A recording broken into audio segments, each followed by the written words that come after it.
we're trying to express ourselves in harmony with one another to create something that isn't me, isn't Gina, isn't Nick, isn't Seb. It's a combination of all of us, and it's something more. It's like the sum is greater than its parts sort of idea.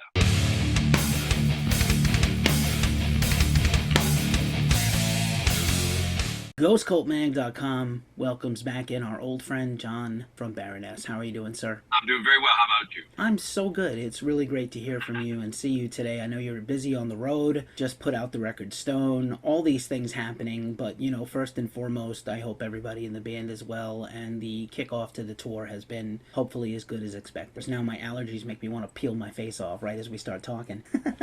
Part and parcel of every Baroness release, the last bunch of releases, you have been doing these very special record store in-stores and sometimes unplugged and sometimes sort of half and half. These shows seem to be very important and integral to the band ethos. It seems that this is, part of the experience now when you guys put a record out. It's not just a record release show. It's this series of, this tour, these mini tours on top of a tour. So talk about why that's important to you. Well, I mean, it's important on a number of fronts and for a number of reasons. I think one of the reasons, I'll say that one of the sort of more superficial and kind of selfish reasons that we do it, I'll say that the more like fundamental reason that we do this is because I believe that when promoting a record, the purest, most simple, most sincere way of promoting it is by playing music.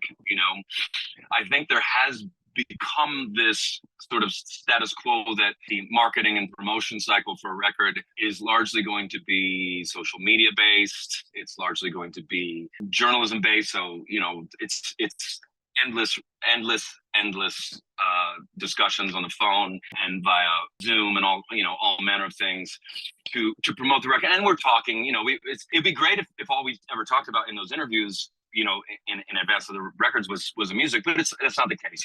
It's about crafting a story. It's about presenting the right thing. And I'll say that, I put it, we put a lot of work into promotion and marketing. We're our own independent label. We're our own independent band. So it's something we have to do. But when it comes down to the record's out or nearly out, and we want to reach our fans, I think there's become this really synchronous way of meeting our fans, allowing them to see us promote our music by playing songs and by engaging with fans for no fee at independent record stores where, I believe the life's blood of this band exists.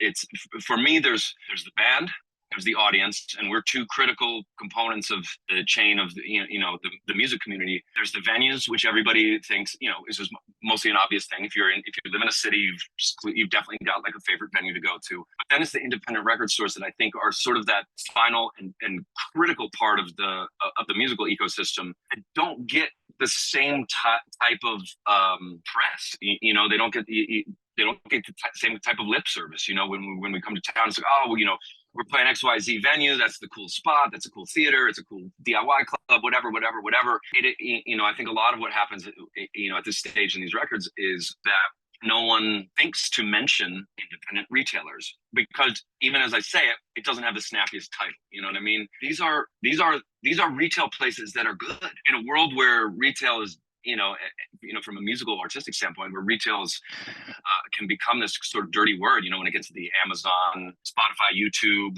big box stores. There's not that many of them anymore, but our records are always a click away.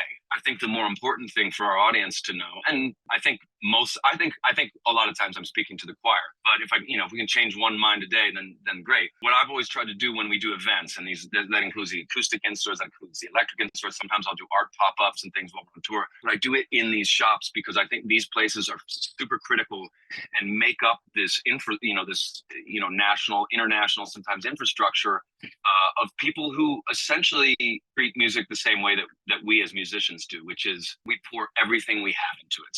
So do record stores. We barely make a dime. So do record stores. So it is like a meeting of the minds where we're actually working with people who have their boots on the ground, access to the greater music listening public at large. In other words, when I'm a 14-year-old kid and I walked into a record store, I didn't know what to get. I wasn't born with a punk rock silver spoon in my ass. I didn't know. I wanted to, you go up to the clerk or you see the cool person working behind that counter. You say, what what should I get? You know, it's seemingly an innocuous question, but you're asking the librarian of the library of music, you know, tell me what's good. And so when we do these acoustic in-stores, I know I'm taking a long time to answer this question, we're trying to bring our audience, whether or not they've ever been into a record store like this is sort of beside the point. We're trying to bring a great deal of people into this place and to shed light and show people that it's somewhere that we go, somewhere that we feel is important, and somewhere where we can, you know, where we can play a little bit of our music, engage with our fans. And as I almost said first, to be in Baroness, I mean, we've released 6 records. We've, you know, accumulated however many fans over the years, and we've got relationships with venues and communities all over the world. But you know, in other words, we've grown a little. And what I noticed I noticed a long time ago that what happens when bands, you know, pass a certain threshold of popularity is there's then this insistence from people, you know, sometimes it's from the band, sometimes it's from management, sometimes it's from, you know, whomever label, that you go and you do meetings and these like either VIP events at the venue where you spend an extra couple $100 and you spend 15 awkward minutes with the band in front, you know, before the show, or they get to watch your sound check, or you go to a record store and there's like a paid entrance fee. And then essentially you get, you know, the band's getting sometimes a significant amount of payment through these meet and greets. I do not place a premium, and I refuse to place a premium on meeting us as human beings. That's a human interaction. I don't want that to be part of commerce, because in my mind that's disgusting. I you know, it's work sometimes to spend, you know, to keep the hounds at bay in that regard. So I think it's a pure thing that we show up, set up, because it's easy, because it's 2 acoustic guitars, you know, and most of these record stores have a microphone and a PA. So we show up, we play some songs, we shake everybody's hands. If you've got something you want us to sign, we'll sign it. If you want to take a picture, we'll take a picture. We're not charging you for it. You know, at the most, maybe buy a record to get in. I think we did a couple where the entrance fee was just to buy a record, so people were pre-ordering stuff like that. That seemed a little less gross and a little bit more in line with the way that we go about things. So as I said, it's a fairly complicated thing, and it also reminds me of the way that music was promoted and the way that bands behaved in the 90s before social media was like this immediate like mainline to your audience. And I realized the whole time I'm saying this, that one good post on social media will do the work of 3 months of in-stores, okay? But I'd rather do the 3 months of work that feels sincere and genuine and, you know, coincides with the way that I move about this, you know, this music community, than I would to charge somebody $25 to shake my hand. That's just not, I'm never going to pay that. I don't want to make our fans pay that. I do, you know, I think in the whole band, we apply this to everything we do. What would we pay for? And if we would pay for it, then how can we as a band give something that has a higher value than the ticket price? So if you know, if you're paying $20, $30, $40 to see us play, or in the case of some tours we did a couple of years ago, we were doing 3-hour sets and evening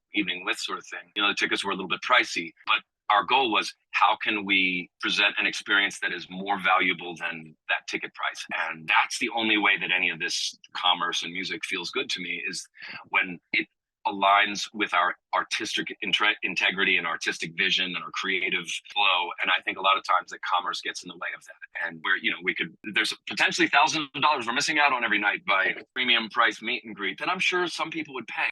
But I reject that. I stand against it. And I'll do everything in my power throughout our career to prevent anything like that from happening to our fans. Although some things do slip through the cracks, it does require a lot of vigilance. So anyway, there's a long answer to a very short question. It was a great answer, thank you. And I was going to say, if there's going to be any kind of transaction, it should be between the artists and the art lovers, right? That's who we are as fans, is we want to consume the music and get the experience, especially live from a band like yours. And you want to also reward the fans with those live performances, which I also think is really special that you put out this. If you had to do the digital version of the album, there's this extra live tracks that are really amazing. As good, you know, I don't think the band really has a live album, maybe a live song here or there. The Made of Veil EP comes to mind as a sort of live in the studio.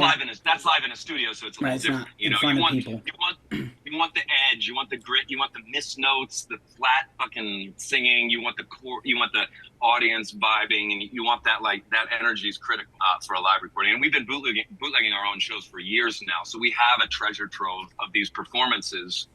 But yeah, you're exactly right. When it came to doing a deluxe CD, which sounds crazy to me, you know, because I've come to think in the past 10 years of CDs as purely promotional items.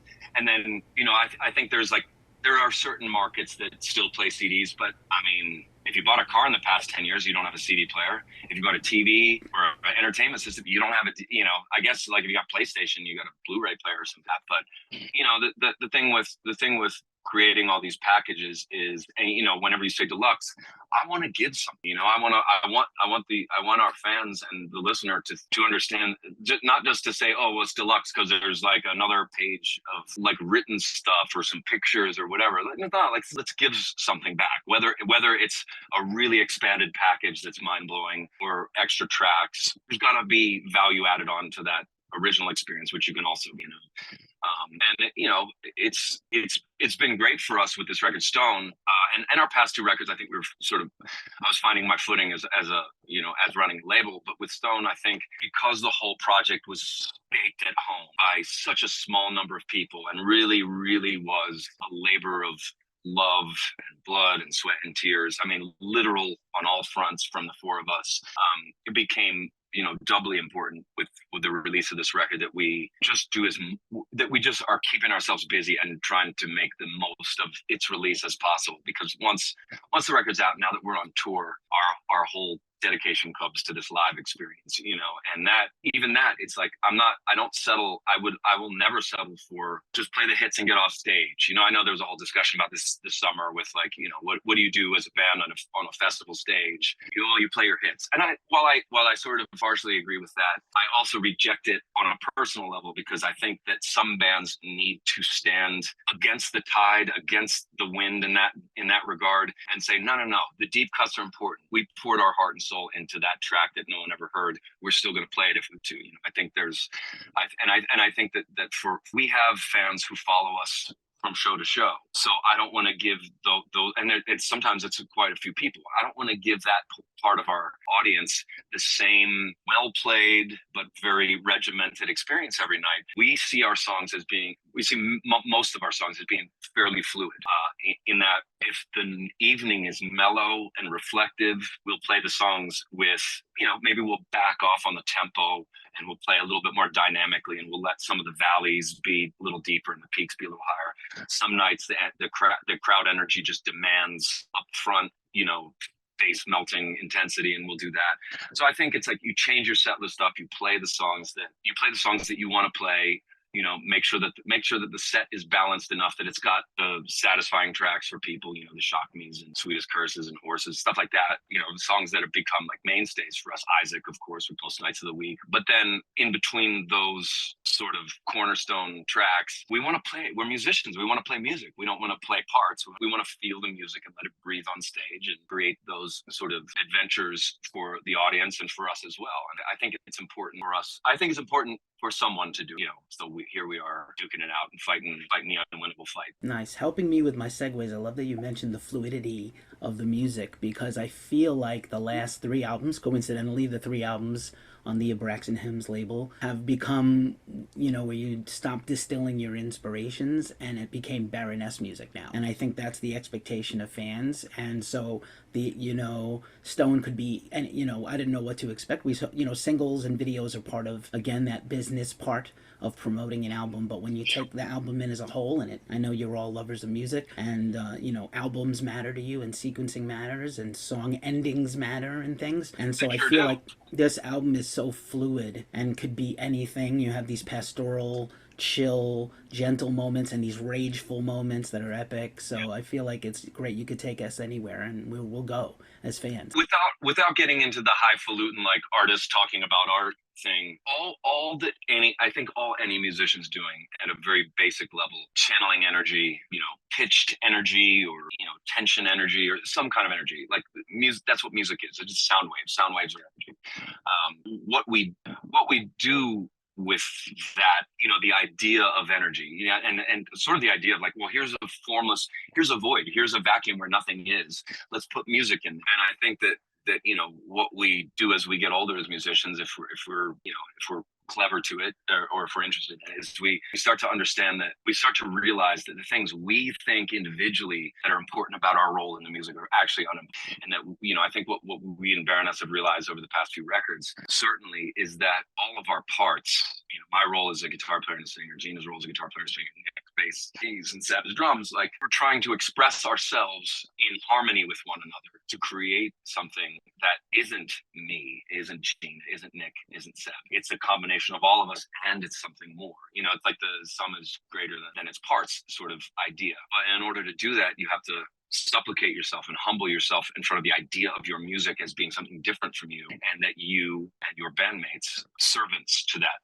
idea. And so in that regard, you know, with that in mind, it has allowed me to engage with treating our music as our particular filter of the human experience. I mean, and again, I know it gets a little lofty here, but I mean, people write songs about how they feel, right? You know, you're apathetic, you're heart, you know, whatever. And some bands focus on one in extreme doom. It's extreme doom. That's your language. You know, in dance music, it's about getting people to move. You know, country music's pretty much about, but I have always sort of appreciated that there are sometimes these bands that just kind of do it all seemingly at random, just like whatever moves you grab a hold of that and you say, okay, well, that's what the song's about. And, you know, I think our music is largely about melancholy and sadness and struggle, but I don't think that that's enough. I think that, you know, to truly be three-dimensional and human with the experience of our music, it requires that for every pastoral moment of folk music, that there is a counterpoint somewhere of intensity and volume and potentially aggression that acts not to, you know, actually it's a juxtaposition, you know, because when you go from quiet to loud, there's certainly a noticeable thing that happens. But when you take somebody from happiness and optimism through heartache into pain and struggle, and then to hope, when you see the curve of your album as in terms of curve of cinema, it's not just loud and soft or hard and soft or happy and sad. It's not, you know, stop thinking in terms of binary.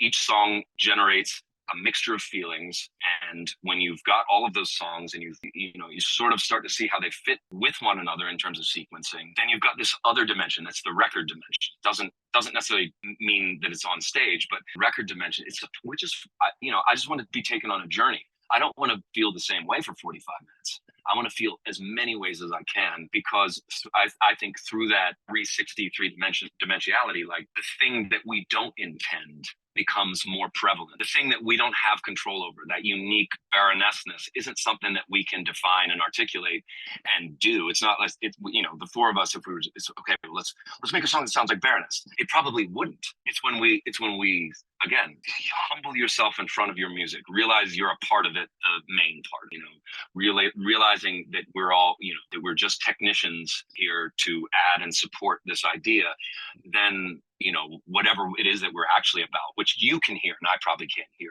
becomes a little bit more obvious and is more easily accessible.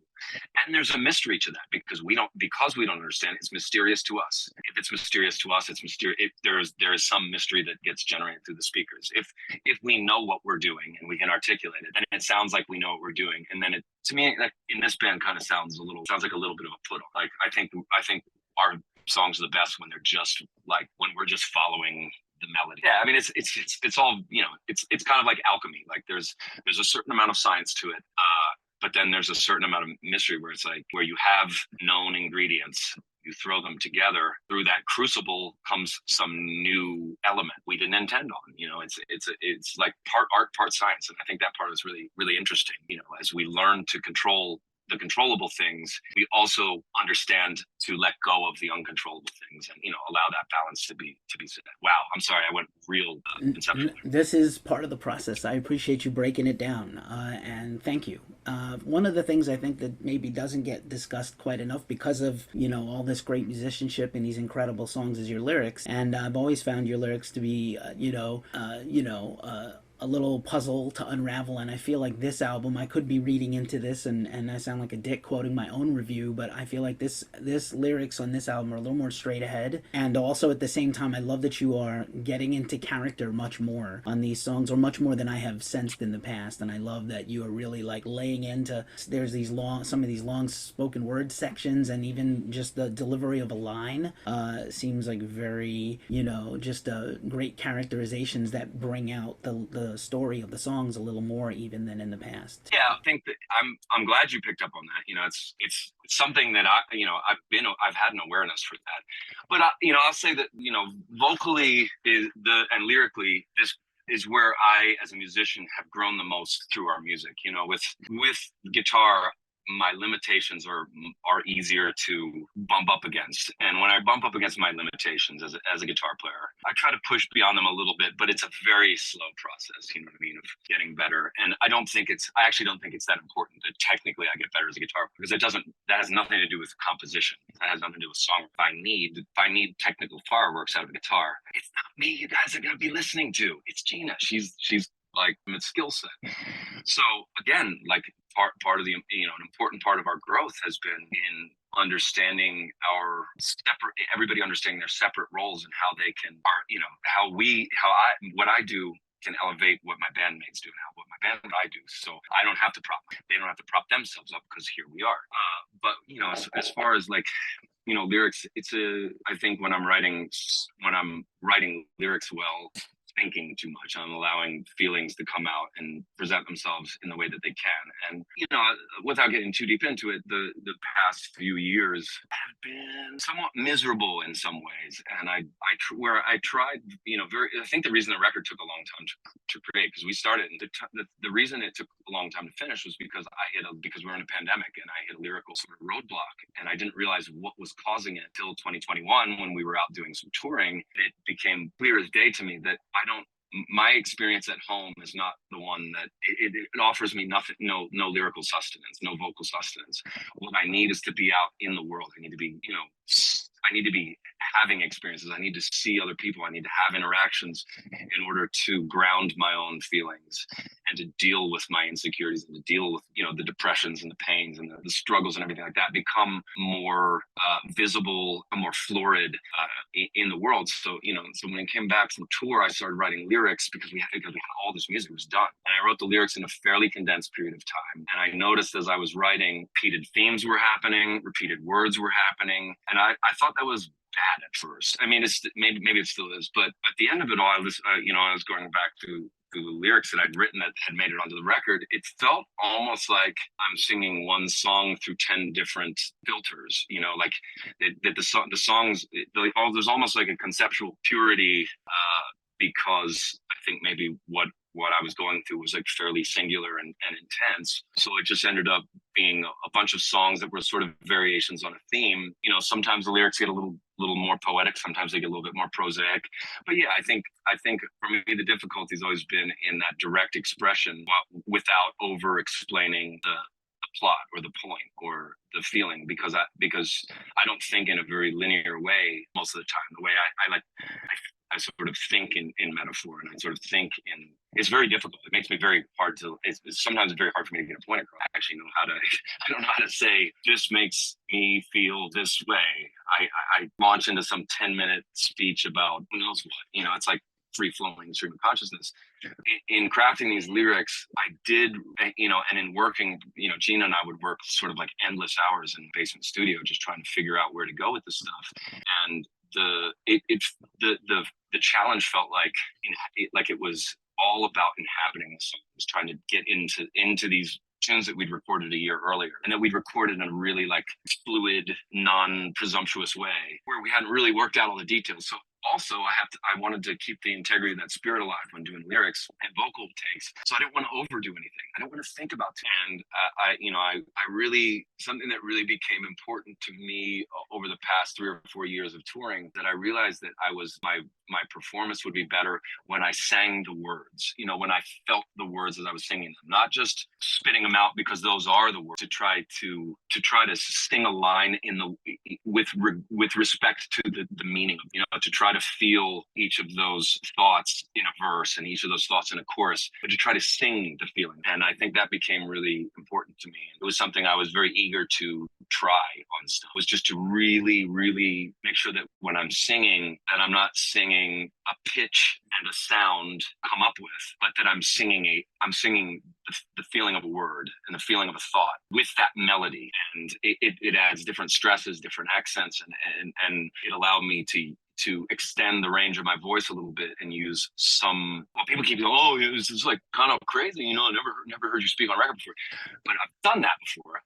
I'm doing it confidently and audibly, you know, like the whole exercise with this record was like, don't overdo it, live with your mistakes and make them audible, you know, so that you're owning everything. Like there's no, you know, a misnote isn't a misnote. It's a tool of anticipation or something, or you know, the intensity and amount of overtones I'll add to my voice are there to bolster the point of the lyric, not just because this part's going to sound good and intense or quiet or whatever, you know, like if you're, you know, I'm a singer, I have to take that crap seriously, while at the same time writing something that, you know, I think is going to reach people. And it's, you know, it's a delicate art, but it's one that I, you know, always feel like there's so much more left to do, because I don't care to stay the same. I care to grow and I care to try new things. And I'm happy to make some weird missteps as long as I'm feeling. And I do think this, at the end of the day, if we feel impassioned, if we feel psyched, if we feel hyped on our music,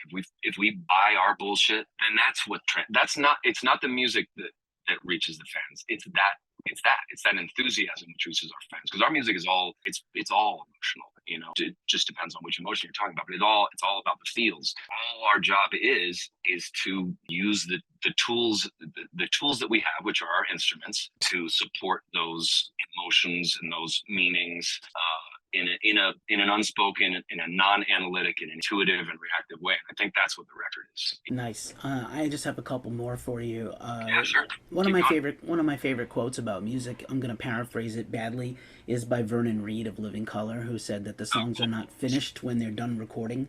They're finished many years later when we've played them in front of audiences a lot and they've reacted back, and we've workshopped the song more live. And I feel like Baroness has been doing that also live, where the songs are not finite, they're infinite, which I really like. It's a flowery way of saying that I really love when you guys jam.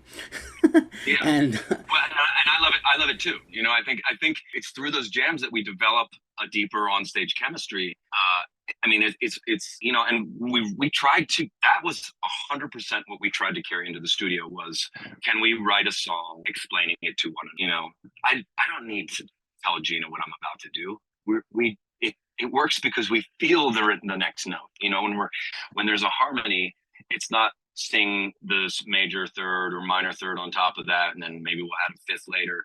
What you know, here we go, and we just, you know, it just synchronizes. That's a more beautiful way of playing music. And you know, I think maybe it's because there's been a bunch of lineup changes over the years that I've constantly had to reimagine our older material. We've constantly had to workshop it on stage, but we've really been doing it since day one. I never really thought any of our studio recorded versions, they didn't need to be the live versions. When I'm in a studio, I'm like, the live version, we don't need to consider it. All we need to do in the studio is create magic. We do on stage, we're limited. We got 2 guitars, bass, drums, keys, 2 vocals. That's that. When we're in the studio, we could have 100 vocals. We could have 6,000 guitars. We could have any instrument on the planet. That shit is not about reality. It's about a super real. So the live thing is where we really find out where the song wants to go. And it's because you have to play the audience. The audience is a fifth band member, way more important than any one of us. So they tell us how the song wants to be played. It's a momentary decision that we're making. It's a real-time decision that we're making, whether build up, pull back, whether, you know, if we feel the jam, we'll take that jam as long as the audience wants it. And then as soon as they give us those little, you know, subtle signals that it's time to move on, then we move on. You know, and that's music. I mean, that's a cool way of playing music, because it doesn't mean that we have to get bored playing our own songs. It means that we don't clock in and clock out every day. We show up and we don't know what's going to happen. We hope for the best, and different versions of every song, and more yet to come, because you know, I think Vernon is exactly right. I think a lot of musicians, you have to leave some space for growth on stage. It is very likely that you'll get bored. You won't put the same amount into it because you already, it's a finite thing. You know how much you have to give to make the song sound exactly like it does on the record, you know, whatever it is. But when you don't know when you're trying to make it better, when you're constantly trying to make the song better than it's ever been on stage, you're always striving forward. And I think that's one thing I would like to think that Baroness has always exemplified, or it's something that's audible, is that we're never going to be satisfied with where we were on the last record, that we're always trying to go somewhere. It means engaging in active, risky behavior with your audience, who's going to go, well, you know, only the EPs are the ones, or red and blue, that's it, nothing else, or I only like yellow and green because that had all the hits on it. But, you know, however they want to do it. But I'm like, yeah, but we're the musicians, and we don't take input and apply that to our music. Our music is the input for the audience. You know, I don't think audience like to be in charge of what the band does. I think the audience is critical in that way that I said. In a live way, they tell us where to take, but it's our music, and we've got to sort of lead that charge. And with each record, I have to feel like we've opened some new doors up, even at the risk of, you know, putting some people off. Like, yeah, but this is something I got to do every day. You can choose not to listen to one song or another, but I want to play it with conviction every night. I want to think that we're not done, which is a tricky thing. I think the death of a lot of good bands is this idea that you got to constantly evolve and adapt and change, and sometimes that means you lose yourself in the process. And I've been really obsessed with this idea that, like, people, you put a record out and people go, oh, this is like the Return to Roots record. I'm like, no. You don't get it. If you have to return to your roots, they're not your roots. The roots are the things that are always there. It's in the title. Your roots are there to ground you so that you can do anything else, you know, so you can bloom and blossom and grow in any other direction. And you've always got your roots. You know, when you're returning to them, well, you've already been disconnected. So yeah, so it's a tricky thing, you know, to try to be evolving and changing and getting better and becoming better songwriters, because it means you're going to leave some old styles behind when they're not relevant. I hate to think of somebody at your show like arms folded in the back of the room. That makes me crazy. I hope not. Like, where's the blue songs? They're there. Yeah, but relax. We put out enough records now that people, you know, like our catalog weeds out the suckers that are going to feel like that anyway. Like, you know what I mean? Like, oh, this is too touchy-feely. Well, you're not going to be at the show. Weeding out the suckers. That's a fact. Speaking of the shows, and this is my last question for you. You've been terrific. I appreciate you. I love this tour format with these different legs of the tour with these bands that are largely under, you know, they're all respected, but they're underground still. And I think that just kind of speaks to your personal, you know, you've always been kind of that punk rock PMA spirit that you've always had from the beginning. Yeah. And I love that you are kind of paying it forward. I saw Baroness open for bigger bands when you were an underground band, and now this same. I can't believe I'm going to see Primitive Man with Baroness in a beautiful theater in Berkeley in a couple of days. It's bizarre and awesome. Yeah, tonight's our first night. Tonight is our first night with Primitive Man, so it's going to be great. You know, it's funny because first up until now we've done like a week and a half of shows. The Squealer Grind was opening. We had Jesus Peace for the first week, and then Portrayal of Guilt for the past couple of days. But tonight, it's like the whole vibe of the show is going to change because both opening acts are different. And I'm like, oh man, we got 19 bands on this tour. Like every 4 or 5 days, the whole mood of our show is going to change because the chemical makeup of it's going to change. So yeah, we're also really excited because it's just so many bands that I've been a fan of over the past few years, or, you know, in some cases, you know, past 15 years. But they're all bands that I've seen, respect, love, and all bands that I think are kind of at the top of their game and just doing it right. So it is exciting. Right on. I sincerely hope that some other bands pay attention to this tour and follow suit. I don't want them to bite what you've done, but like I would appreciate it if they also would take out. I mean, we're not doing please take out some more under-heralded bands. They deserve it. As usual. I mean, it's tricky, but I think it's always worth doing because, like you said, somebody gave us a chance once, and I'll never forget that. I'll never forget all of the bands that bet against the odds on us, and you know, we tried to show up and deliver, and we give our best no matter what the situation. And I think that's the nature of a lot of these bands that we're on tour with currently. So yeah, I couldn't be more excited about the rest of these shows. Absolutely killer. John, it's always a pleasure. I really appreciate you. Thanks for hanging out with Ghost Cult and myself. Thanks for all the support over the years of us mutually, and I wish you the best. And I'll see you in a few days.